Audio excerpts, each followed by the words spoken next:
ce que je vous conseille en tant que prescripteur, d'avoir quand même de l'ambition.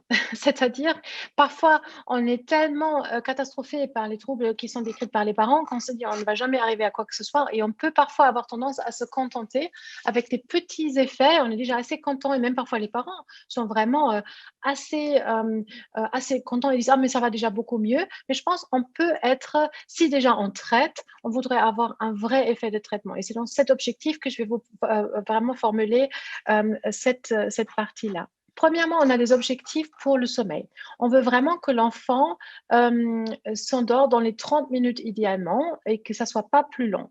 On voudrait aussi avoir au moins 6 heures de sommeil d'affilée, ce qui protège l'enfant. C'est mieux pour son comportement, mais ça aussi, c'est bien pour, je dirais, toute la famille. Et on aimerait bien que les troubles, que la durée de sommeil soit vraiment acceptable pour l'âge de l'enfant. Alors, quelle durée de sommeil est acceptable par l'âge de l'enfant?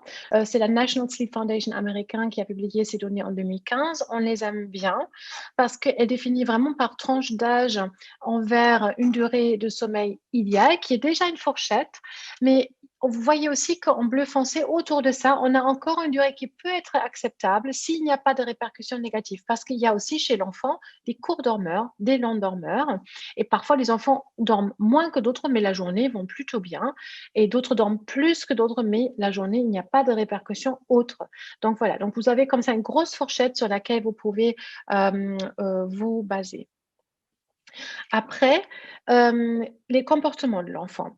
Ce que je vous conseille, c'est d'identifier avec la famille des comportements que la famille met en lien avec les troubles du sommeil. Parfois, ils disent: «Quand l'enfant ne dort pas bien la nuit, la journée, il y a que des crises, crise après crise après crise, où l'enfant va se taper ou se mordre».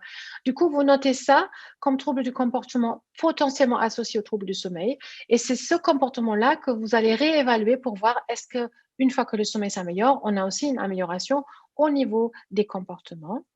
Et enfin, la satisfaction des parents, c'est très important. On voudrait que les parents se disent, oui, ça vaut le coup effectivement de donner ce traitement, parce que si effectivement le traitement est très efficace sur le sommeil, sur le comportement globalement, les parents sont satisfaits. C'est là aussi qu'ils se disent, on va peut-être le donner sur des plus longues périodes.